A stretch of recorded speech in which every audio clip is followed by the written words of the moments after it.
살아계신 하나님 아버지여 감사를 드립니다.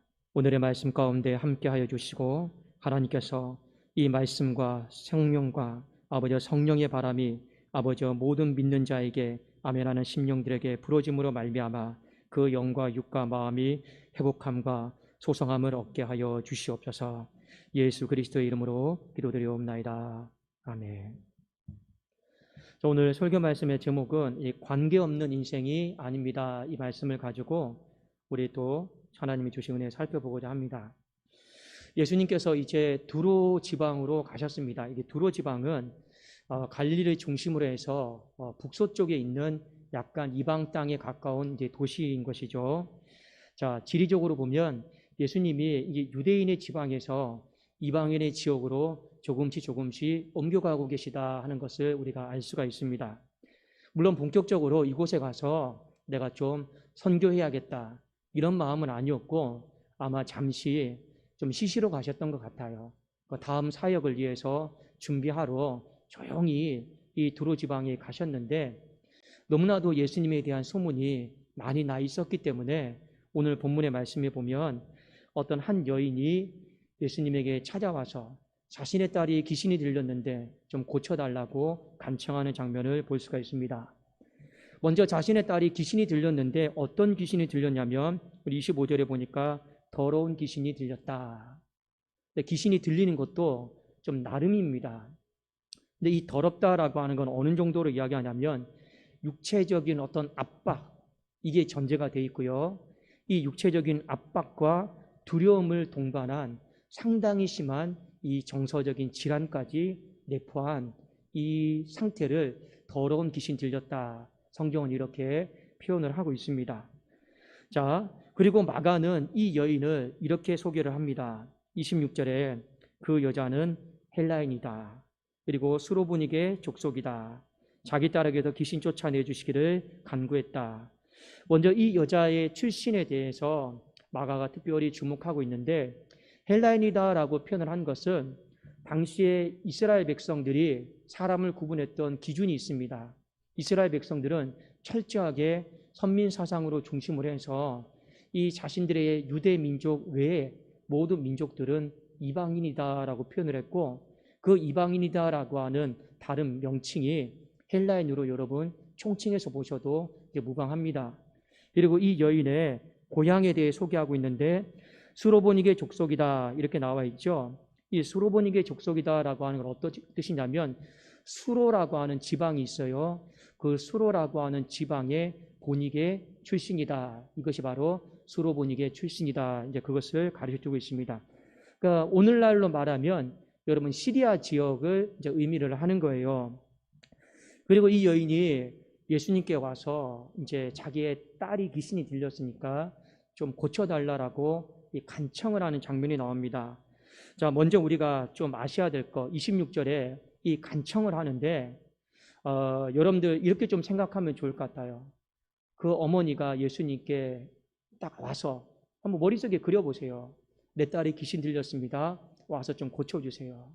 그래도 예수님이 그 다음에 27절에 이런저런 이야기를 하시는 건 아니고 여기 간청하다라고 하는 건 여러분 잠시 문법 시간은 아니지만 헬라어 시제로 보면 미완료 시제다라고 하는 것이 있습니다. 이 미완료 시제다라고 하는 것은 어떤 의미냐면 예수님이 답을 하실 때까지 계속 간청했다라고 하는 의미를 갖고 있는 거예요. 그래서 제가 가끔씩 여러분들에게 말씀을 드리죠. 언제까지 기도해야 됩니까? 우리는 응답될 때까지 기도해야 되는 것이 맞습니다. 26절에서 27절 곧바로 예수님이 응답한 게 아니고 이 헬라어 시제는 미완료 시제예요. 완료 시제가 아니에요. 그러니까 예수님이 답을 하실 때까지 계속해서 간구한 거예요. 그래서 겨우 얻어낸 응답이 무엇이었느냐? 소위 말하면 여러분 우리가 가장 잘 알고 있는 이렇게까지 굳이 예수님이 대답하셔야 될까? 바로 너는 개다. 그 응답이었습니다. 자, 한번 우리 마가복음 7장 27절을 한번 같이 우리 읽어보겠습니다. 자, 고쳐달라고 그렇게 사정해서 얻어낸 답이 27절인데 한번 우리 27절 한번 읽겠습니다. 시작. 예수께서 이르시되 자녀로 먼저 배불리 먹게 할지니 자녀의 떡을 취하여 개들에게 던짐이 마땅치 아니하니라. 자, 예수님께서 여기에 분명히 말씀하시죠. 내가 이 두로 지방에 온 건 선교하러 온 것도 아니고 그냥 나는 그냥 쉬러 왔다라는 거예요. 여러분 쉬고 있는데 자꾸 전화해요. 쉬고 있는데 자꾸 뭐 물어봐요. 짜증나죠? 그렇지 않습니까? 휴식 취하러 왔어요. 공적인 선교를 하러 온 게 아니에요. 그리고 예수님이 뭐라 말씀하냐면 굳이 내가 공적인 사역을 해도 나는 내 식구들을 위해서, 내 백성들을 위해서 이 땅에 하나님이 보내신 거지 내 백성 아닌 자를 위해서 하나님이 나를 이 땅에 보내시지는 않았다. 그래도 그 위에 마가가 이 여인은 이방인이다, 헬라인이다라고 하는 것을 먼저 표현을 한 것입니다. 그리고 가장 결정적인 건 이 여인을 향해서 이 게다라고 이제 경멸적인 표현을 쓰고 있습니다. 자, 그런데 예수님이 자녀들의 떡, 마땅히 자녀들에게 베풀어야 될 그 은혜를 개들에게, 이방인들에게, 이거는요 그 당시 이방인을 굉장히 경멸적으로 표현했던 단어거든요. 이방인에게 이 떡을 베푸는 것은 옳지 않다, 이제 알아먹기 쉽게 말씀을 하신 거죠.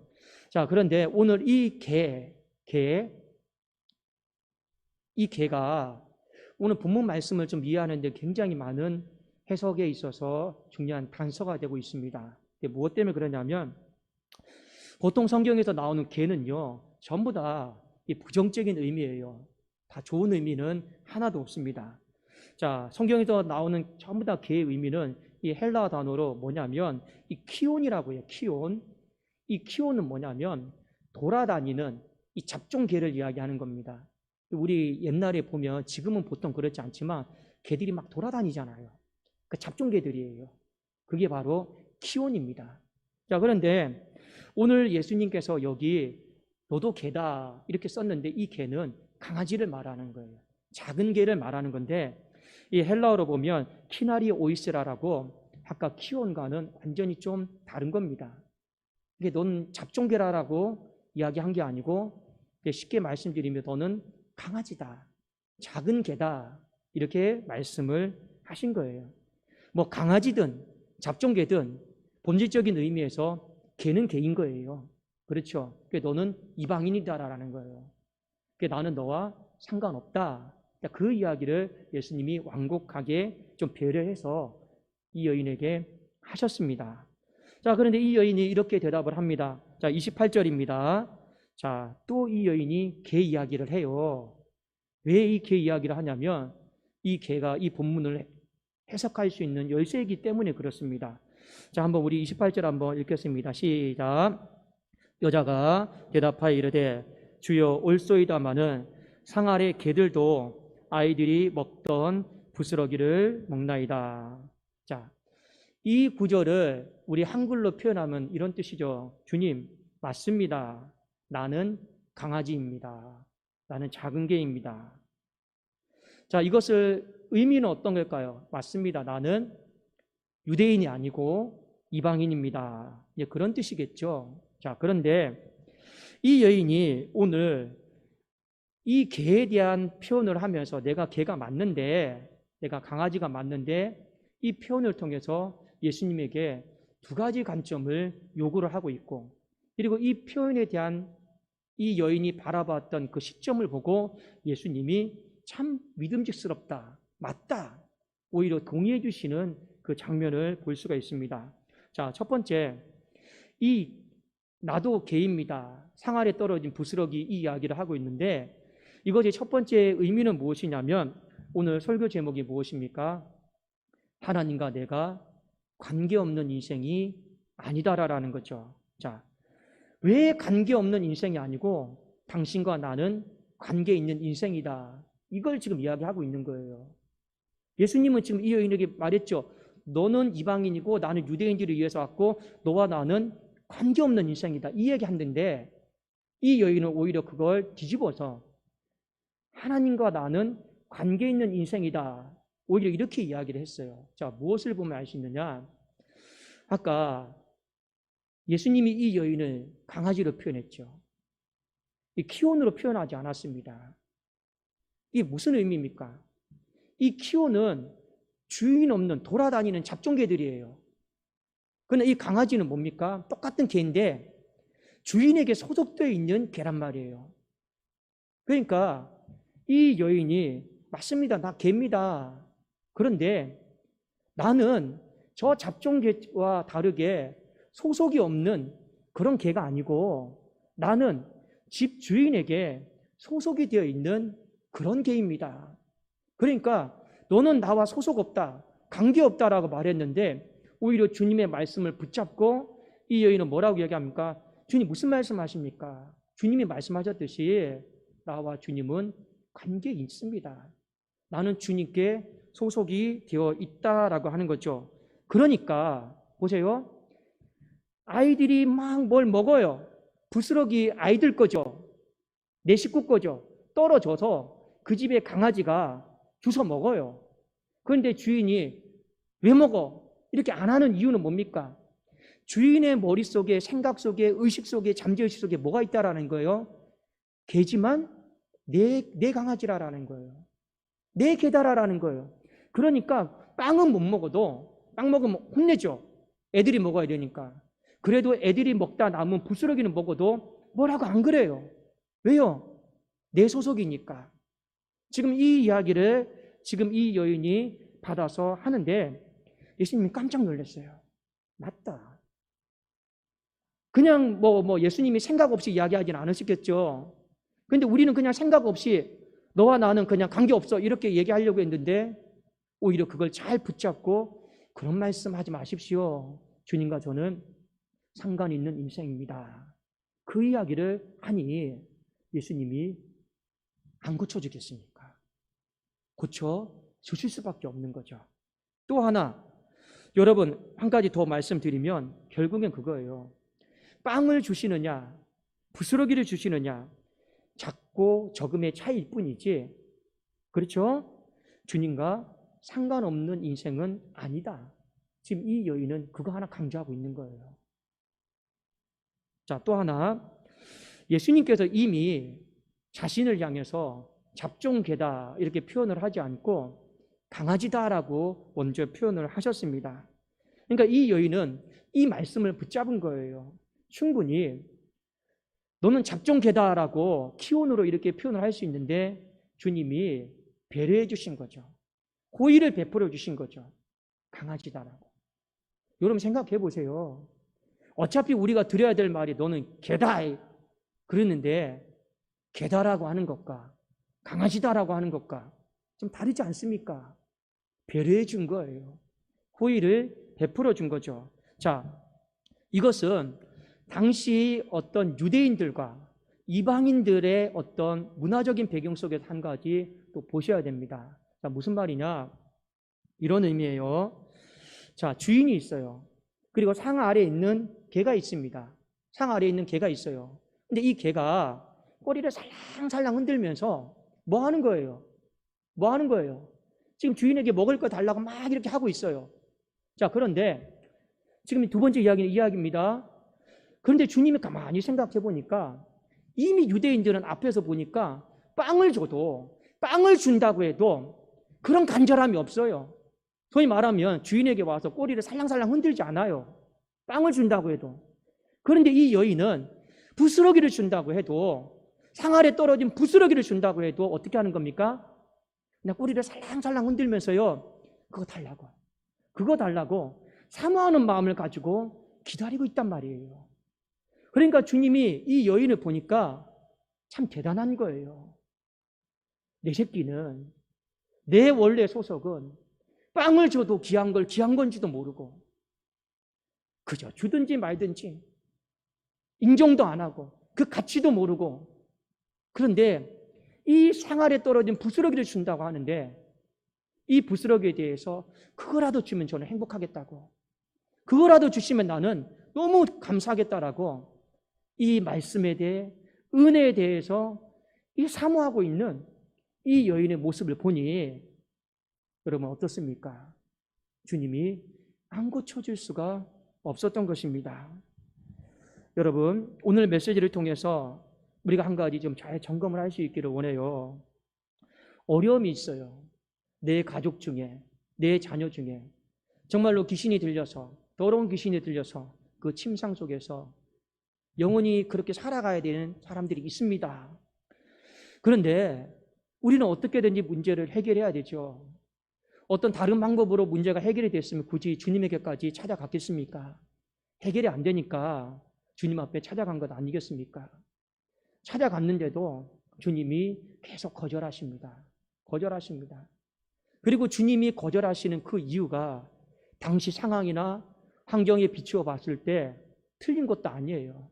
그렇죠? 주님은 여기 선교하러 오신 것도 아니고 그냥 주님은 쉬시러 오신 거고 나는 주님 앞에 어떤 호의를 받을 수 있는 백성도 아니고 주님 말씀 다 맞습니다. 그러니까 주님은 우리에게 나는 너에 대한 책임이 없다 이렇게 선언하신 거예요. 그런데 이 여인은 주님에게 오히려 뭐라고 반문하고 있습니까? 주님은 저에 대해서 책임이 있으십니다. 그 책임이 무엇인가요? 부양에 대한 책임입니다. 어떤 책임입니까? 주님은 저에게 빵이 아니라면 부스러기라도 주실 책임이 있습니다. 왜요? 최소한 주님과 우리는 관계 있는 인생이기 때문에. 그러니 관계 있는 인생이다라고 하면 빵은 못 얻어도 부스러기는 얻을 수는 있어요. 근데 그 부스러기도 주님이 주시는 부스러기다라고 하면 보통 부스러기는 아닌 것이겠죠. 여러분 심령 안에, 여러분 마음 안에 누가 계십니까? 예수 그리스도가 계셔요. 여러분 믿으십니까? 주님이 계셔요. 이미 여러분의 인생은, 우리의 인생은 주님과 관계없는 인생이 아니다라는 거예요. 내가 주님과 관계가 있을까 없을까? 이걸 놓고 우리가 고민하고 그냥 머리 아파할 필요는 없습니다. 왜요? 이미 이것은 확정된 사실이니까요. 그렇죠? 이미 우리는 그러므로 어떻게 살아야 됩니까?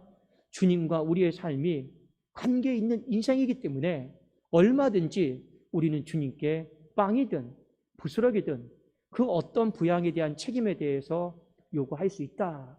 다만 오늘 본문의 말씀이 우리에게 가르쳐 주는 건 무엇입니까? 응답이 될 때까지 요구하라라는 거예요. 26절에서 27절까지 그냥 넘어간 게 아니에요. 이 여인이 응답을 받아낼 때까지 하나님 앞에 요청한 겁니다. 이 부분을 우리가 잘 보시고 또 하나 하나님의 은혜 앞에서 그것이 작은 것이든 큰 것이든 그걸 따지지는 마시라라는 거예요. 우리는 인생을 살면서 참 많이 비교합니다. 저기 저 집에는 복권 1,000만 원짜리 당첨됐는데 나는 예를 들어서 5만 원짜리, 3천 원짜리 이거 당첨됐는데 하나님 똑같이 믿는데 왜 저 사람은 저렇게 축복해 주시고 왜 나에게는 이 정도밖에 안 해주십니까? 그게 이미 잘못된 마음이에요. 하나님 앞에서는 여러분 항상 이걸 기억하셔야 됩니다. 큰 걸 받았느냐 적은 걸 받았느냐 우리는 이걸 따지는데 하나님 앞에서 이 여인에게 우리가 배울 점은 무엇입니까? 빵이냐 부스러기냐 그게 중요한 게 아니고 그것을 주신 분이 누구냐 그게 중요한 거예요. 그러니까 주신 분을 생각하면서 비교하지 말고 어떤 작은 것이든 간에 여러분 감사하십시오. 왜 여러분에게 말씀드리냐? 우리는 가끔씩 암덩어리가 다 사라지고 그냥 머리가 깨끗하게 다 났고 내 진짜 팔이 움직이지 않았는데 갑자기 펴지고 이런 큰 것만 우리는 하나님의 은혜다 생각하고 감사해요. 그러나 여러분 내가 지금 살아서 이 두 발을 가지고 걸어갈 수 있는 것도 은혜 아니겠습니까? 감사하셔야죠. 그렇지 않겠습니까? 왜 우리가 이렇게 이 땅을 걸어갈 수 있는 것도 기적인지 아십니까?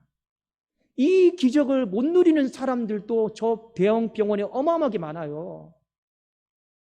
엎혀서 살아가야 될 인생이 어마어마하게 많아요. 근데 우리는 이 두 발을 가지고 땅에 딛고 살아갈 수 있지 않습니까? 이것도 우리에게 주신 은혜지 않습니까? 꼭 여러분의 인생이 날아다녀야지만이 그게 기적입니까? 그건 아니잖아요. 여러분의 인생이 정말 뭐 대박이 터지고 정말 뭐 어떤 복권에 당첨이 되고 기적처럼 났고, 그것이 아니어도 얼마든지 우리의 매 순간 매 순간 하나님께서 베풀어 주시는 작은 은혜들이 있단 말입니다.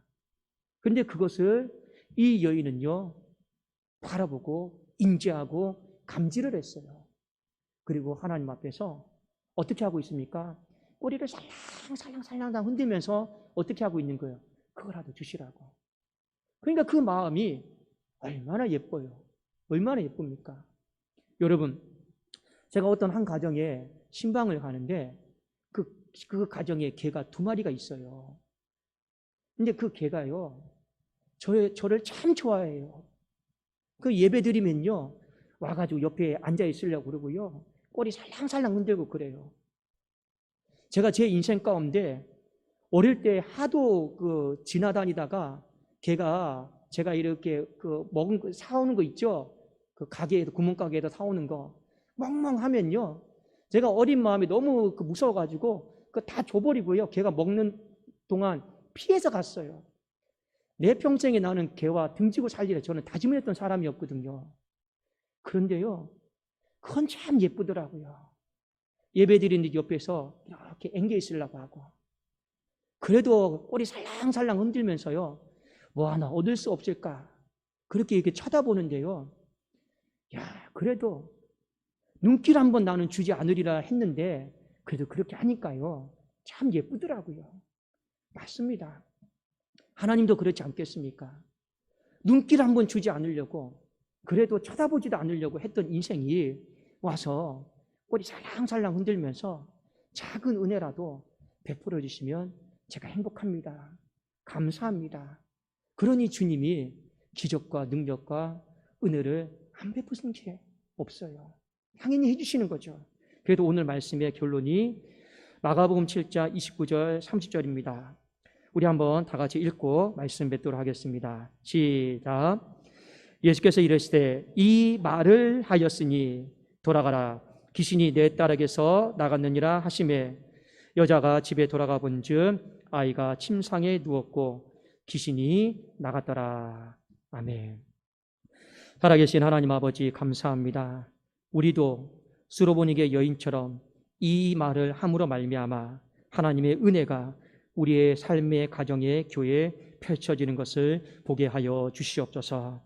예수 그리스도의 이름으로 기도드리옵나이다. 아멘.